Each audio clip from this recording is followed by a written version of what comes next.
nós vamos conferir o segundo dia de desdobramentos ali da reunião da cúpula da OTAN na Turquia.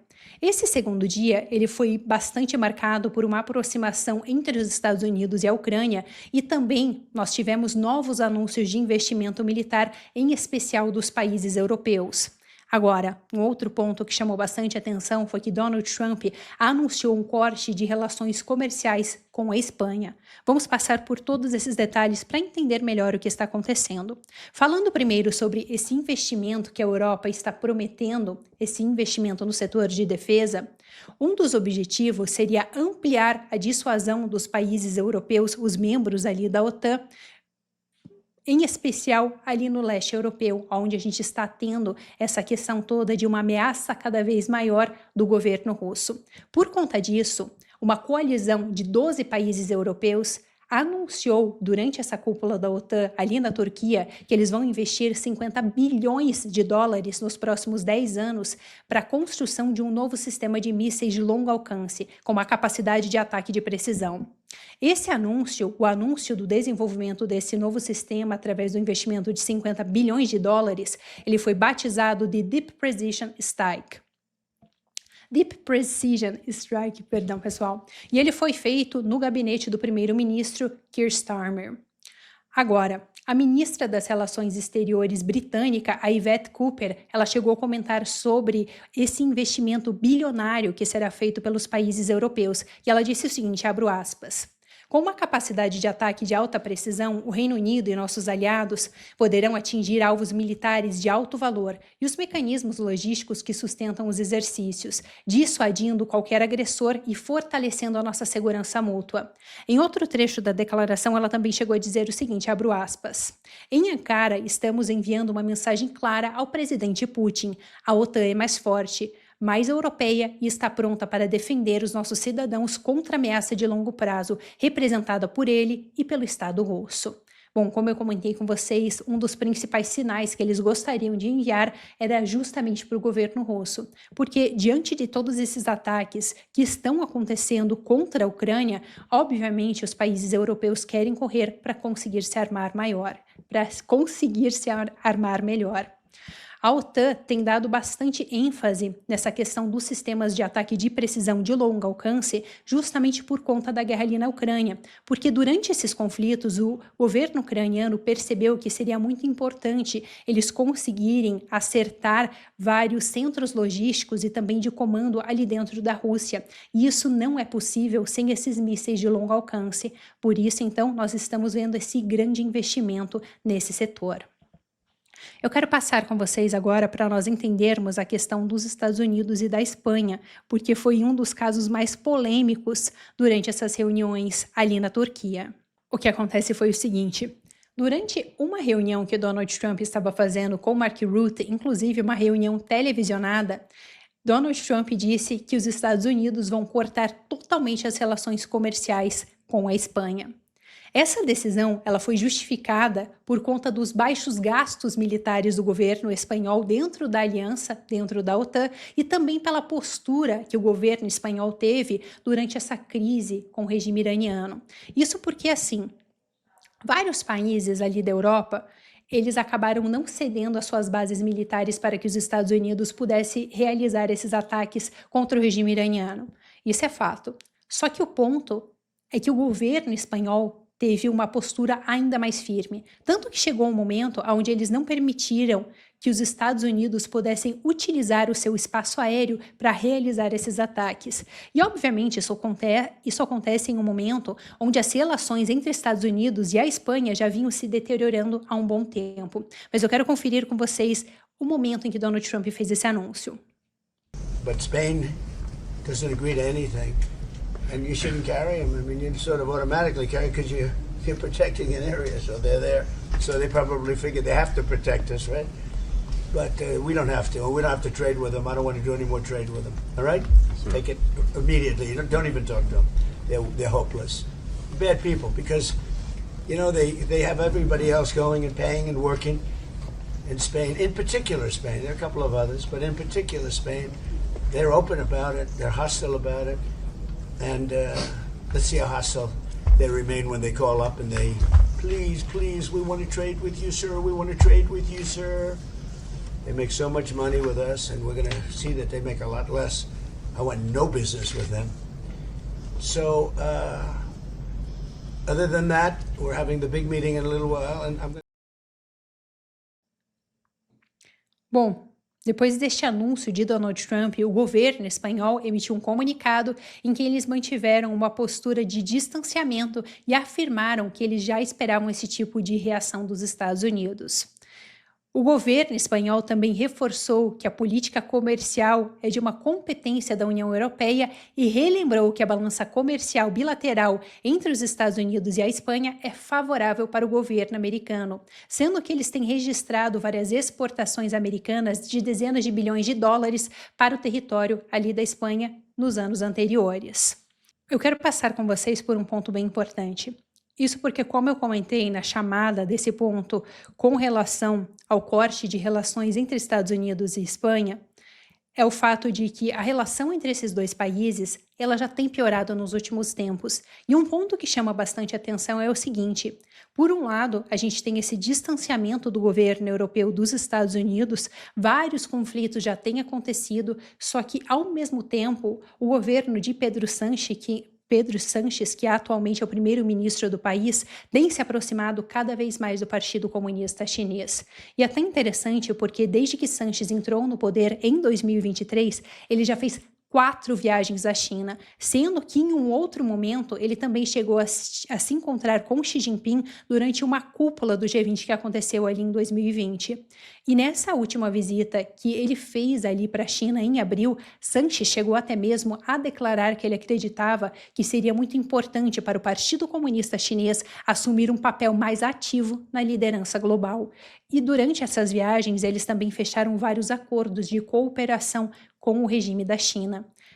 Um outro ponto que já chama atenção é que nos últimos anos, a influência da China já estava aumentando significativamente ali na Espanha. Por exemplo, um dos países que mais reúne portos, incluindo portos militares do Partido Comunista Chinês ali na Europa, é justamente a Espanha.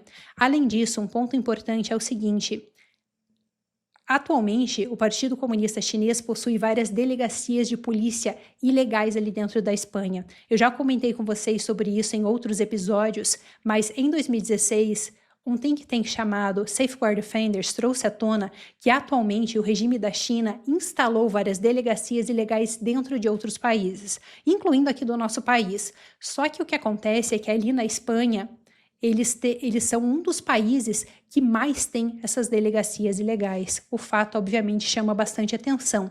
Isso porque, se por um lado a gente tem essa aproximação cada vez maior da Espanha com o regime da China, a gente tem visto um posicionamento muito diferente de outros países europeus.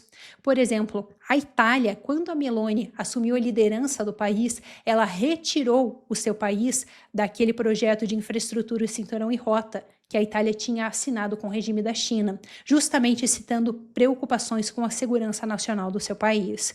Então, é interessante analisar essa movimentação da Espanha, esse distanciamento dos Estados Unidos e a aproximação cada vez maior do regime da China.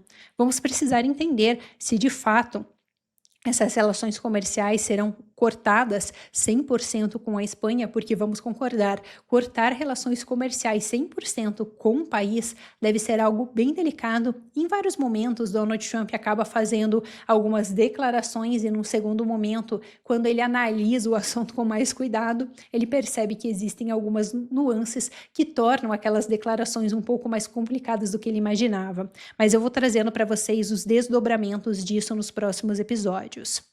Além disso, falando ainda sobre esse atrito que aconteceu entre Estados Unidos e Espanha durante essa reunião da OTAN, durante o discurso do primeiro-ministro espanhol Pedro Sánchez, Donald Trump e toda a sua comitiva saíram repentinamente da sessão plenária. Esse gesto ele aconteceu logo depois da divulgação de uma determinação americana e também dessa restrição para operações comerciais entre os dois países. Eu quero ir com vocês agora para as relações entre Estados Unidos e Espanha. Espanha, não. Eu quero ir com vocês agora para as relações entre Estados Unidos e Ucrânia. Isso porque, se por um lado a gente tem esse distanciamento com a Espanha, por outro lado, a gente tem uma aproximação cada vez maior do governo americano com o governo ucraniano. Bom, pessoal, vamos passar pelos detalhes aqui. Isso porque, em paralelo com as reuniões principais que estavam acontecendo nessa cúpula da OTAN, a Comissão Americana acabou se encontrando com representantes do país, com representantes da Ucrânia. Os Estados Unidos, de acordo com uma declaração de Donald Trump, eles vão conceder para o governo da Ucrânia uma licença para a produção dos seus próprios suprimentos dos sistemas de defesa aérea Patriot. Isso tudo vem num contexto onde Volodymyr Zelensky já vinha pedindo há algum tempo para que o governo americano cedesse para eles essa licença para a produção desses mísseis Patriot. Isso porque o governo americano não estaria dando conta de fornecer eles para a Ucrânia e o país estava ficando muito vulnerável por conta disso. Então, obviamente que neste encontro ali na Turquia era um momento muito bom para que Volodymyr Zelensky fizesse esse pedido para Donald Trump. E então, de acordo com as declarações que nós tivemos de Trump, parece que isso vai acontecer. Eu quero conferir com vocês o que ele disse. Just a little birdie told me this about the fact that we'll give them the right to make Patriots. We'll show them how to do it. It's very complex, actually, but it's you'll figure out the complexity quickly. And we're talking about that, and the company that makes them, which is building now 4 plants, you know, all of our companies will be able to do this in 2 to 3 months. If you order a Patriot, now you have to wait a long time for them. Same thing with Tomahawks. We have a lot of certain equipment, but with they call it the elite equipment. And you don't need elite equipment necessarily for a war, but so one of the things we're going to be talking about is we're going to give a license to you to make Patriots. That's pretty cool, right? This way you can't complain that we're not giving them enough. I say, make them yourself. Esse anúncio de Donald Trump, ele vem como uma medida para tentar garantir uma autonomia militar da Ucrânia e também solucionar a escassez que eles estão tendo de equipamentos militares.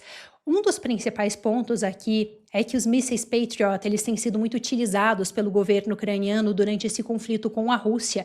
Eles, inclusive, têm sido um dos principais instrumentos de defesa do país. Tanto que, essa semana, o país foi atingido várias vezes porque eles não tinham o suficiente desses mísseis Patriots para se defender. Além disso, chegou em um momento onde os Estados Unidos também estão utilizando esses mísseis para esses conflitos com o regime iraniano. E bom, como parece que esses conflitos vão retornar ali no Oriente Médio, isso se torna ainda mais premente para o governo dos Estados Unidos. E é interessante porque é sim um momento muito delicado para o fornecimento militar dos Estados Unidos. Por exemplo, em maio, o secretário interino da Marinha dos Estados Unidos, Ron Kal, ele chegou até mesmo a dizer que o governo americano, eles iriam adiar aquela aprovação que eles tinham feito no final do ano passado para vender 14 bilhões de dólares em armas para Taiwan. E o motivo era justamente essa baixa que eles estavam tendo na produção de armamentos, essa baixa nas reservas. Donald Trump tem pedido repetidamente para que as empresas americanas de armamento acelerem a sua produção para eles conseguirem dar conta do recado, dar conta de todos esses pedidos que eles têm recebido. No entanto, isso tudo é um processo. E nesse momento, onde os países asiáticos aliados dos Estados Unidos e os países europeus estão voltando a se armar, de fato, essa pressão para a produção militar dos Estados Unidos acabou aumentando bastante. Tanto que nós tivemos não somente essa questão de um atraso de entregas para a Ucrânia, atraso de entregas para Taiwan, como até mesmo o Japão acabou prejudicado por conta disso, sendo que atualmente existem 400 mísseis Tomahawk que os Estados Unidos não conseguiram entregar para o Japão. E tudo isso vem em um momento onde esses países começam sim a se preocupar se eles vão conseguir comprar armamentos o suficiente dos Estados Unidos. Por isso, essa questão de dar a licença para que o governo ucraniano possa desenvolver esses mísseis pode ser uma solução muito boa para o governo americano, porque não somente isso resolve a situação da Ucrânia, como isso também, em uma certa medida, resolve a situação dos Estados Unidos e dos aliados americanos que precisam comprar esses mísseis. É até interessante porque, em um trecho dessas declarações, Donald Trump chegou até mesmo a dizer que ele acreditava que outros países não iriam conseguir fazer o desenvolvimento desses mísseis, porque a produção desses mísseis ela requer um sistema muito complexo. No entanto, nos últimos meses, o governo ucraniano tem mostrado uma liderança muito grande no desenvolvimento dessas tecnologias militares. Então, justamente por conta disso, Donald Trump disse que eles confiavam que a Ucrânia poderia fazer um bom trabalho com isso. Bom, além disso, teve um fato muito curioso durante essas conversas de Donald Trump e Volodymyr Zelensky. Isso porque Trump chegou a mencionar que o relacionamento entre os dois tinha melhorado bastante. E em um momento dessa conversa, Trump até mesmo chegou a indagar em um tom meio de piada, dizendo que Volodymyr Zelensky estava cogitando viajar para Moscou. Enquanto isso, Zelensky disse, respondendo para Donald Trump, que os riscos eram muito elevados, isso por conta da intensa presença dos drones da Ucrânia ali dentro do território russo. Eu quero conferir com vocês um trecho do que Donald Trump disse, porque, de fato, essa mudança de postura dos dois países, ela é muito importante e evidencia uma aproximação não somente entre Estados Unidos e Ucrânia, mas até mesmo entre Volodymyr Zelensky e Donald Trump. Vamos conferir então o que Trump disse. But we've actually developed a good relationship. It's hard to believe, right? From the Oval Office to now, I think we've developed a very good relationship. And this is not the end. no, this is going to be the beginning, maybe. Yeah. Just the beginning. And you know, the country has a lot of future. It has such great land, such great assets, such great people. Bom, como nós pudemos ver através deste vídeo, o relacionamento entre Donald Trump e Volodymyr Zelensky mudou bastante no último ano. Ano passado, a gente teve aquele momento banquinho do castigo para Volodymyr Zelensky, onde ele levou uma bronca de Donald Trump, e agora a relação entre os dois parecia bem amistosa. E esse encontro diplomático entre os dois líderes, ele acontece em um momento bem delicado. Isso porque a capital da Ucrânia está sofrendo uma série de ataques por meio de mísseis balísticos que estão sendo lançados pelas forças russas. Essa ofensiva, ela constitui o terceiro ataque de proporções amplas contra a cidade de Kiev no período de uma semana e acabou danificando várias estruturas urbanas e também industriais. De acordo com uma reportagem do Kiev Independent, que é um jornal então ucraniano, esses mísseis balísticos e os drones, eles provocaram incêndios em bairros da capital e resultaram em mortes de pelo menos 4 cidadãos civis. Essas forças de defesa da Ucrânia, elas têm conseguido abater um determinado número de drones russos que entram ali no território. No entanto, o ponto sensível é justamente os mísseis balísticos que estão sendo enviados, porque, como eu comentei, atualmente o país está com uma baixa reserva dos mísseis Patriot, que são esses mísseis utilizados para parar os mísseis balísticos que a Rússia está disparando. Então a gente entende um momento de pressão e um momento em que acontece essa reunião entre Estados Unidos e Ucrânia, cedendo, então, os Estados Unidos cedendo essa licença para que a Ucrânia possa desenvolver esses mísseis que vão garantir a sua segurança. Agora, além dessa reunião que Volodymyr Zelensky teve com Donald Trump, ele também se reuniu com a presidente da Polônia. E ele chegou a dizer o seguinte em uma publicação no X, eu quero conferir com vocês. Enfrentamos uma ameaça comum. A Rússia, disse Volodymyr Zelensky, motivo pelo qual vamos reforçar a importância de manter uma unidade de ações e a continuidade dos acordos de cooperação bilateral. Além do apoio vizinho, além desse apoio, então, de acordo com Volodymyr Zelensky, seria muito importante que eles se tornassem cada vez mais próximos para poder conter essas ameaças da Rússia. Volodymyr Zelensky, além desse encontro que ele teve com a primeira-ministra da Polônia, também acabou se encontrando com vários outros líderes durante essas reuniões que aconteceram ali na Turquia. E um ponto que chamou a atenção, pessoal, foi o posicionamento até mesmo da Coreia do Sul. Isso porque eles anunciaram um envio de 100 milhões de dólares para tentar ajudar, então, na reconstrução da Ucrânia neste momento. Vários países têm se mobilizado porque, obviamente, além dessa ajuda militar, atualmente a Ucrânia tem um grande desafio pela frente tentando reconstruir o país depois de todos esses ataques russos. Eu quero concluir essa reportagem trazendo para vocês os detalhes de uma reportagem que foi publicada pelo CSIS, que é o Center for Strategic International Studies. Isso porque, nessa reportagem, eles trazem vários detalhes mostrando como está a preparação dos países europeus e dos Estados Unidos para um cenário de guerra. Nós temos visto tanto os líderes europeus quanto Donald Trump enfatizando que agora eles precisam estar cada vez mais preparados para qualquer tipo de conflito, seja contra o regime iraniano, seja contra a Rússia, seja contra a China. Só que um dos questionamentos que fica é o seguinte: o quanto esses países têm de fato avançado no setor militar? Eles conseguiriam dar conta desses conflitos? Eles estão conseguindo fazer avanços significativos? Então esse relatório responde um pouco disso para a gente. Ele diz o seguinte, que a capacidade industrial de defesa aponta para uma mobilização das estruturas de produção ali dentro dos Estados Unidos, e os dados indicam o ingresso de 100 mil novas empresas do setor militar e o repasse de mais de 120 bilhões de dólares em contratos para companhias fora do circuito tradicional do Pentágono. Esse levantamento ele expõe também um aumento de 330% na assinatura de contratos para a fabricação de munições e uma mudança estratégica para a adoção de arsenais de menor custo e maior escala de produção, pelo menos até 2031. O interessante é que esses dados, eles revelam também um crescimento de 321% nos investimentos voltados ao processamento de terras raras fora do domínio da China. Isso embora, obviamente, persistam vários desafios relacionados aos prazos de entrega de interceptadores críticos que acabam passando, então, de 3 anos.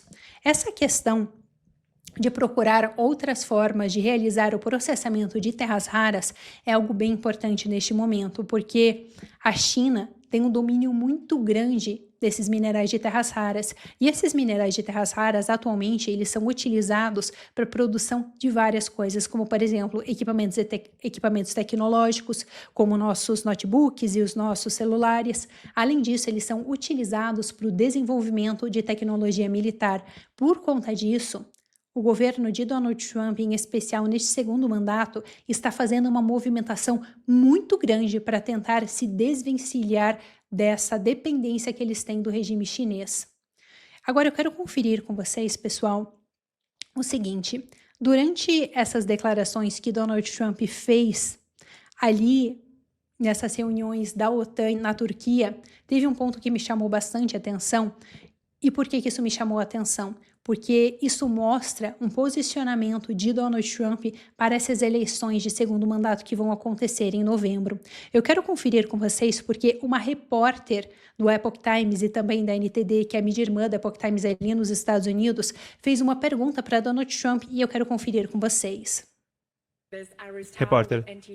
Iris Tal com a NTD e o Epoch Times, nossa repórter. Você tem pedido para os americanos em casa acordarem para os perigos do comunismo. Como você responderia agora no palco do mundo? A sua mensagem para as pessoas vivendo sob socialismo e comunismo, mas também para as pessoas vivendo sob democracias na Europa e Estados Unidos que podem não perceber o quão próximo está o comunismo. Trump, ótima pergunta. Olha, eu quero espalhar essa mensagem. Porque tem comunismo nos países. E o comunismo é muito fácil vender. Eu poderia ser o maior comunista da história. Eu poderia ser que nem o Lenin. Seria ótimo. Vai ter aluguel de graça para o resto da vida. Eu não vou falar que vai ter trabalho escravo em 12 meses. Vou falar que vai ter casa de graça. Querem? A gente vai tirar do outro e dar para você. E teria assassinado em todo lugar. Comunismo é um desastre. Foi provado por milhares de anos sob nomes diferentes, mas o comunismo. Essa pauta é muito importante. Um dos motivos pelo qual eu vou tão bem com os latinos, com os hispânicos, tive recorde com eles. Eles me ajudaram com a minha vitória avalanche, minha vitória cachapante. Muitos deles vieram de países que eram basicamente comunistas. Sabe, dizem socialistas radicais, comunistas, não tem uma diferença tão grande, tem uma diferença pequena. Nós vimos Donald Trump fazendo várias críticas ao movimento comunista. E por que isso é importante neste momento? Porque, obviamente, Trump sempre fez essas críticas. Mas vocês repararam que essas críticas bem enfáticas contra o movimento comunista, em especial ali dentro dos Estados Unidos, acabou aumentando substancialmente nas últimas semanas? Isso porque Donald Trump tem elaborado de uma forma mais precisa o seu posicionamento para essas eleições de meio mandato que estão vindo em novembro deste ano. É um momento bem delicado, como já comentei, para Donald Trump, isso porque eles estão com inflação ali dentro do país, tem essa guerra que nunca acaba com o regime iraniano, então é um momento para que Donald Trump apele para esse sentimento anticomunista que tem tão forte na base de Donald Trump. Então a gente tem visto constantemente esses discursos enfatizando o posicionamento de Trump contra o movimento comunista. Pessoal, eu quero só responder uma pergunta que foi feita aqui no chat, antes da gente continuar, porque tem a ver com aquilo que eu estava falando. Isso porque o Marcelo perguntou o seguinte: a China diz que extrai mais que todos, mas até que ponto isso é verdade? De fato, a China tem um domínio muito grande nos minerais de terras raras, muito grande. Para termos uma ideia, já em 2015, o regime chinês ele estabeleceu uma série de prioridades que eles deveriam explorar ao longo dos últimos anos, né, que foram exploradas ao longo dos últimos anos. E uma delas era o desenvolvimento desse setor de minerais de terras raras. Era um plano chamado Made in China 2025, ou seja, vários produtos, vários equipamentos, eles deveriam obrigatoriamente serem feitos em maior parte na China até 2025.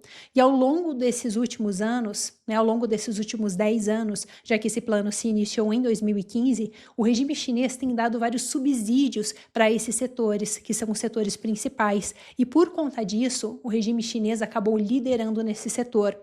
Obviamente, eles também têm o fato de que, atualmente, as maiores reservas de minerais de terras raras, elas ficam ali na China. Só que o principal ponto não é só esse, porque existem outros países que têm essas reservas e que atualmente poderiam estar explorando melhor as suas reservas. O ponto central é que a China desenvolveu muito bem ao longo dos últimos anos todo o processo para fazer a extração e também o processamento desses minerais. Para termos uma ideia, atualmente 50% de todas as reservas de minerais de terras raras ficam na China, enquanto cerca de 40% dessa extração é feita pelo regime chinês e 90% do processamento também é feito pela China. Ou seja, isso pode causar problemas muito grandes para os países que acabaram ficando dependentes da China. Inclusive, esse posicionamento de Donald Trump de até agora tentar negociar com o regime da China se deve em especial aos minerais de terras raras. E vale destacar para vocês que esse pode ser um momento de grandes oportunidades para o Brasil, se o governo brasileiro conseguir aproveitar isso.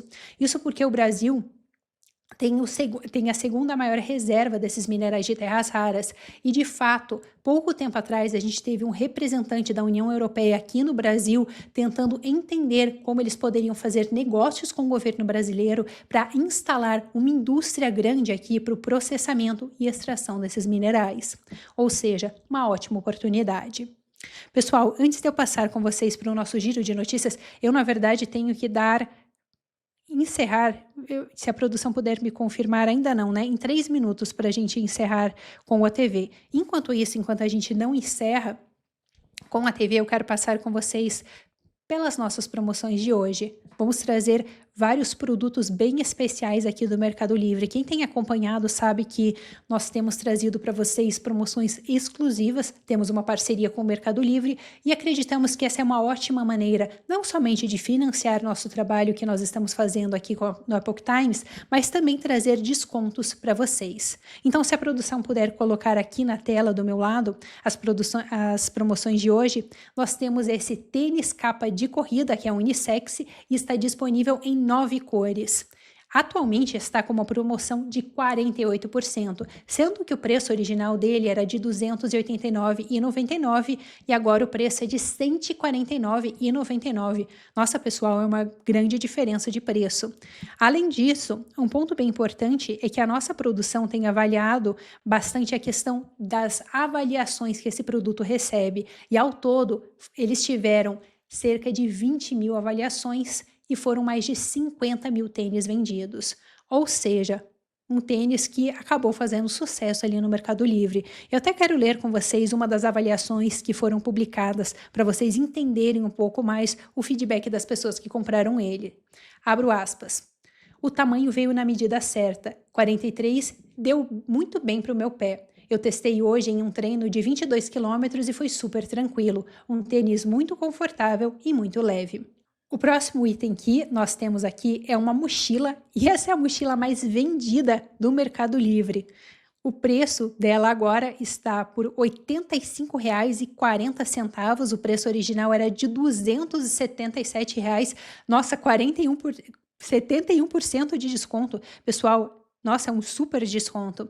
Além disso, eu já vou trazer para vocês os detalhes dessa mochila, mas me chamou a atenção um ponto que a produção deixou aqui para mim, que foi o seguinte.